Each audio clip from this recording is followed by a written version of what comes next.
Bonjour à tous et bienvenue sur Bouquin d'étoiles. Même si aujourd'hui il reste à peu près 2 grands mois avant la fin de l'année, j'avais l'envie de vous présenter déjà un peu ma wishlist pour 2024, les souhaits de mes lectures, et puis peut-être aussi de vous parler de ma palle, comment elle sera peut-être fin 2023 et dans quel état elle sera en 2024. Allez, c'est parti, générique!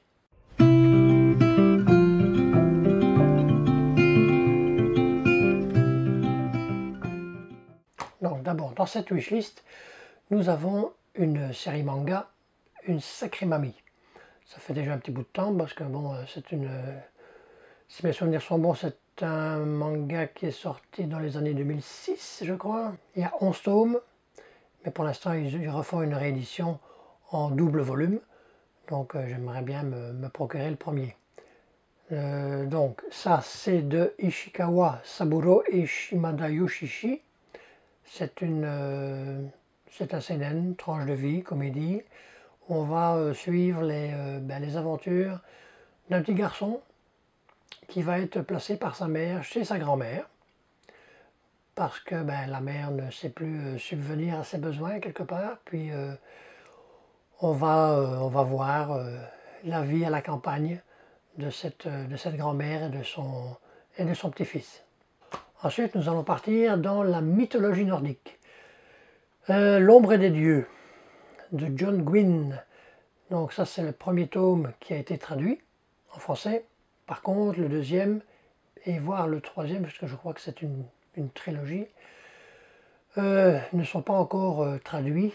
Le deuxième c'est la confrérie du sang. Donc je vais peut-être attendre. Donc ensuite nous avons la ballade de Pern de Anne McCaffrey. Pour l'instant il y a des intégraux, 3 intégraux. Par contre, les dates de parution concernant les tomes simples et les intégraux ne sont pas les mêmes. Donc, selon les mots de l'imaginaire, de la chaîne Les mots de l'imaginaire, il serait peut-être mieux de suivre les dates de parution des tomes simples. Là, on est dans une science-fiction, plutôt science fantasy, suivre des chevaliers qui vont côtoyer des dragons pour mener à bien la survie des colons sur la planète de Pern.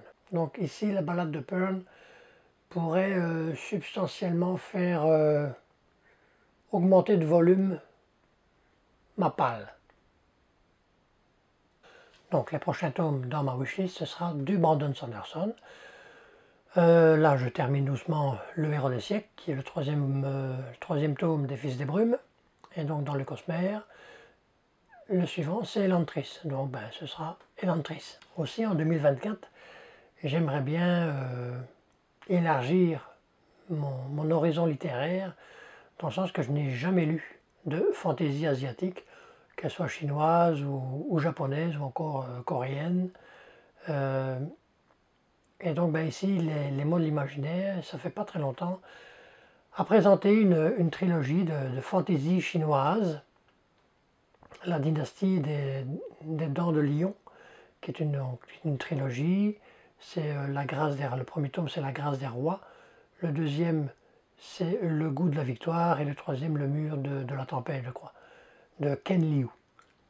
Donc, je ne sais plus vraiment trop de quoi ça parle, mais j'ai une très grande envie de me mettre là-dessus. Donc, comme une fantaisie asiatique en appelle une autre, on a aussi Le clan des autorites de Lian Hearn. Là, c'est une saga en 5 volumes, si mes souvenirs sont bons. On est dans un Japon féodal imaginaire.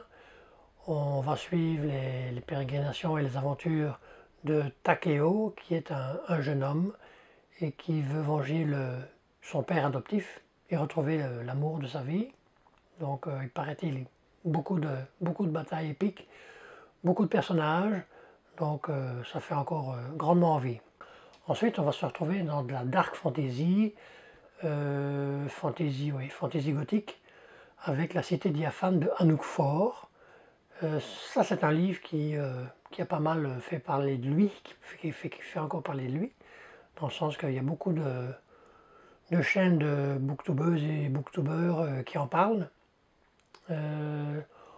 on va se retrouver dans une ville, Roche-Étoile, qui est une ville florissante, et du jour au lendemain, ben, ces eaux vont être empoisonnées, et puis c'est une ville qui va être dévastée. Donc, à suivre. Ensuite, dans cette wishlist, ben, ça peut paraître surprenant, mais je n'ai jamais lu, au grand jamais, Agatha Christie. Donc, 2024, ou peut-être un peu avant, mais certainement en 2024, je vais lire de l'Agatha Christie. Ensuite, ben, on terminera encore un peu avec de la dark fantasy, avec Lionel Davoust, Les Dieux Sauvages. Lionel Davoust, qui est un écrivain et traducteur français, qui a déjà écrit plus d'une trentaine de nouvelles, anthologies et recueils. Donc il paraît que sa plume est magnifique, donc jamais lu, donc ce sera le moment aussi. Et donc ben, cette wishlist va certainement s'étoffer, voire changer au cours de l'année 2024. Le contraire m'étonnerait.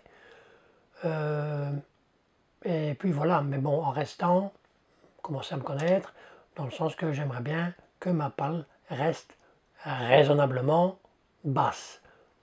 Comme je dis, plus ou moins 40 volumes, ça reste honnête. En même temps, je vais dire, cette wishlist, j'espère qu'elle va refléter une ouverture littéraire, mon ouverture littéraire, dans le sens que j'ai pas tout lu tous les genres. Il y a certains genres que je n'ai jamais touché du doigt. Donc, peut-être avec des challenges à gauche et à droite, on va étoffer, on pourrait élargir certains horizons. Et puis, ben, n'hésitez pas non plus à mettre en commentaire si vous avez des incontournables et des lectures prévues déjà pour 2024. En attendant, je vous souhaite de très très très bonnes lectures, portez-vous bien et à la prochaine. Bye.